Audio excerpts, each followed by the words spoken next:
कौन करबा सुने से बेट ने तुमको पिटी पिटी अनुभव कर देबी मोहन जड़े मनीष से को पशु की जानवर मोहती एते साहस मते बेट रे पिटिबो साल टकार पैतृक संपत्ति न दे केवल से ही व्यवहार करि परिबो तो तमे भूली जाओ तो मो तुम सोई हाथ रे शंका भी नहीं मथारे सिंदूर देई तो देते बेडे तमे मोर स्वामी देवता मते परमेश्वर निश्चय हेले देवता ऊपर तमे को असुर ईश्वर ऊपर तमे को शैतान सकत वर्ते गर्जन मते प्रथमे को तमे मोर को कोन पेटे चोरे पिटुतलो काई पिटुली सोला इस्ते तो मोर सब तो कॉस्टल कोटा पड़ देची मोर भाषी गला सेटू ये घरे को अर्थ अभाव अछि जे आ गोटे कॉस्टली कोट किना जाई परिबनी तबे से तो सब कोटा भाई मालिक तांको दंड दबा को तमे किए मो ये घरे मालिक अब ये छाको को मालिक बोली कहबा तमे लज्जा लागुनी तमे मालिक नुह तमे हो तो एक घर आश्रित पर मोर होतदी ये घरर मालिक आउ कर आ भल कथा तो कहू कि से जदि ए घर मालिक तेरे चाकरी रुकुर भलिया ए घर सब काम धंदा करूची कोन भाई एमिति का छिंडा मोया का स्वीकृति काहे की सेटा तकर मंद भाग्य या माने नहे जे आपण माने ताको कीर्तनाश मने करी बाप पो दी जण मिसे ताको ऊपर अत्याचार करिवो हाउ बाच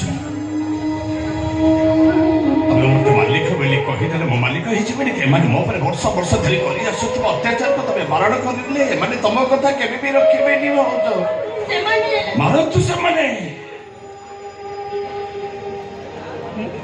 चिति बजाय कर्म करथि प्राण थि बजाय मार खाथि भाबिने भी एई मोर प्राप्य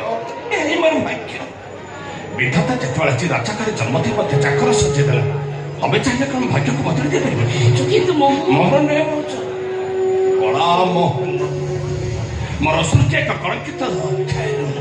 ता सत्य के बीच मु जाने मु केवल एति की जानि कलंकर कला पानी नो बुढ़ पकई सारी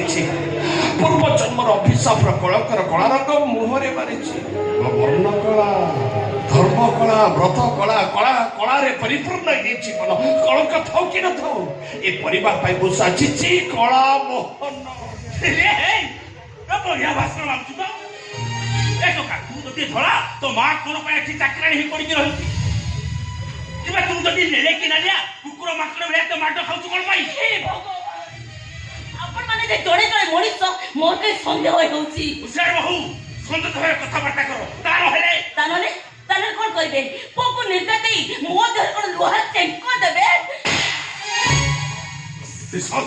मु छुलाई जी मो बाबा मो जवाब दउछु ए भीतर बाबू तो तब स्त्री काई की चुबेबी कौन भाई चुबेबी पाठ सेना बेसी पढ़िनी किंतु मो पति पढ़िला बेले मु सुनिछि स्त्री भले होचती घरर लक्ष्मी जो स्वामी स्त्री पर घात उठाए से स्वामी ने लक्ष्मी छड़ा एता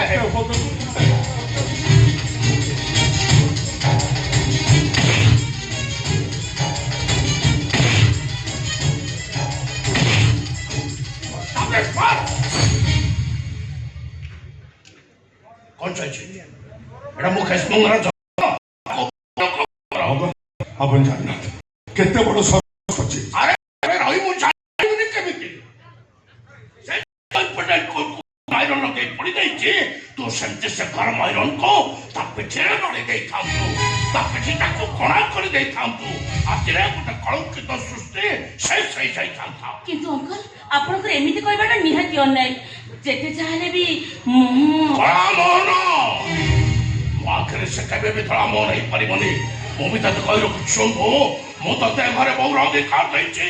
ताउथनु है तुम कथा ऊपर कथा कहबार अधिकार पाई जाई कथा कहबा को अधिकार आवश्यक पड़े न अंकल आवश्यक पड़े मनीष पड़िया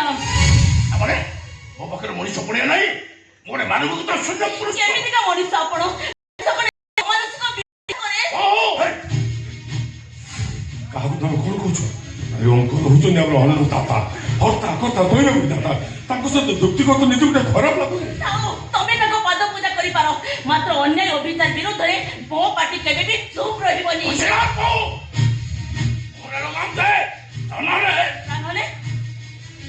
तानले कोन करबे मते घर बाहर कर देबे ना लोक लगे मर्डर कर देबे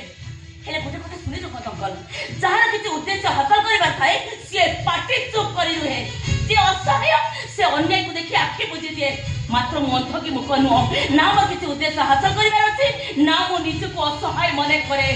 ନିଜ ପେଟ ପୋଷି ବଞ୍ଚିବାକୁ ମୋ ନିଜ ପାଖରେ ଯଥେଷ୍ଟ ଭରସା ଅଛି ଯଥେଷ୍ଟ ଭରସା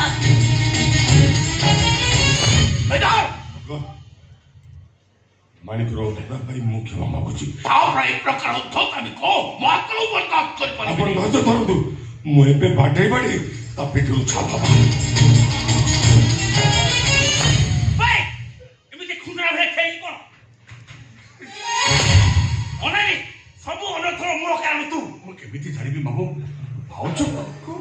ବାବୁଜୀ କି ମୋ ଉପରେ ଜବାବ ଦେବେ ଏକଦମ ଭାବି ପାରିବି ଆଉ ତ ଭାଉଜ ତୋ ପାଇଁ ଯେତେ ଅଖିଲାଗି କରୁଥିଲା ସେତେ କଣ ତୋ ପାଖରେ ମଣ୍ଡା ବସିଛି ଆଉ କଣ କରିଥାନ୍ତି ମୁଁ ତମ ଦୋଷ ସ୍ୱୀକାର କରିଛି ସେଥିପାଇଁ ଯଥେଷ୍ଟ ଦଣ୍ଡ ମଧ୍ୟ ପାଇଛି